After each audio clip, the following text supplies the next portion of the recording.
learning about ourselves, learning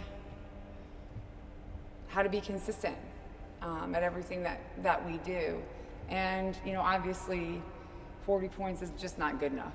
And I think that we just really need to focus on why that happened tonight and get better at it tomorrow. I mean, there's no use on dwelling on it. I'm not happy with our turnovers. We've been turning the ball over a lot, but I think that our defense was really, really good. We had a lot of energy. Our effort was great. Our communication was great. And, they made some shots that were tough shots that just went in tonight. But you can't win a lot of games scoring 40 points. So taking away today how good of a defensive effort I thought that we had, and understanding that offensively we just have to get better. And so I have to find a way to put them in better positions to be successful, and then our kids have to get in the gym and be ready to make open shots when they get them. And I think we'll be better. You talked about a little of the turnovers, low shooting percentage tonight. What did you see going on offensively that was kind of driving that? Stagnant, but I think that their physicality, they were really physical. A lot of our cuts, they were bumping us out of position, which led to our screens not hitting anyone. And that's just part of the game. It's a contact sport, so either the refs are going to call it or they're not. I don't get caught up in referees like that. I think that they're trying to do a good job, but we can't get out-toughed in terms of when we're trying to run our things, just letting people bump us off our cuts, bump us out of position, and that threw our timing off a little bit. So that's what I saw. I saw that the ball got stuck a lot in people's hands. And I felt like we were rushed a little bit. So we have to do a better job of spacing the floor out, of making sure that our kids know exactly where they need to be, when they need to be there, and that they do that coming out of timeouts, that they do that when we call a play.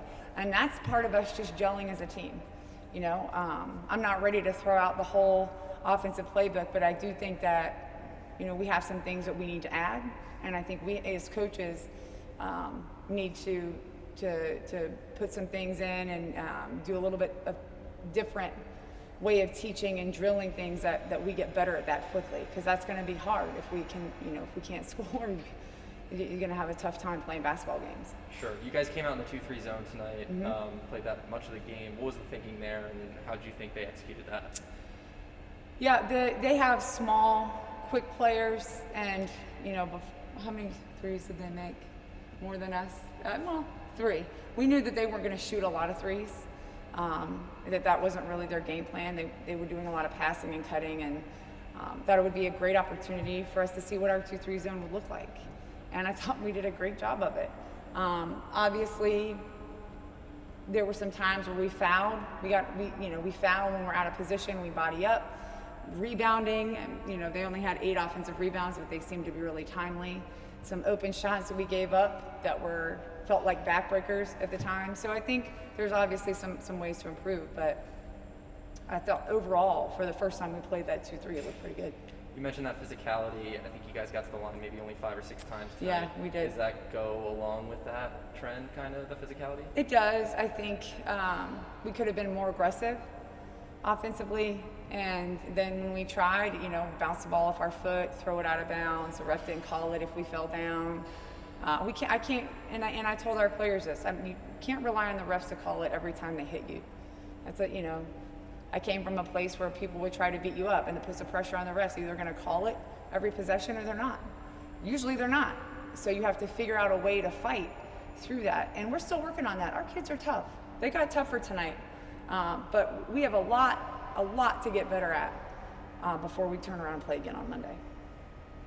Last thing, I understand after the loss, but big announcements today on the Vandy United front.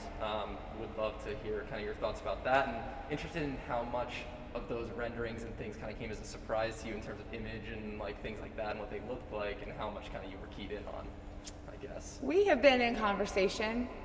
It still looked really, really cool. Yeah. I hadn't seen a lot of what was put out today, but I'd seen some of it. And Candace and the Chancellor have been wonderful in involving us and down to every detail. We've been talking about this for months. It's an incredible partnership, and we're so excited that the university is investing in athletics, I know for us it's a big deal. It's a big deal for our players. It's a big deal for our alums. It's a big deal for our program, for our future players and recruits. It's exciting to know that Vanderbilt is investing in athletics just the same as it invests in academics. And I think that's going to change the playing field a lot for us across the board here. It's really cool.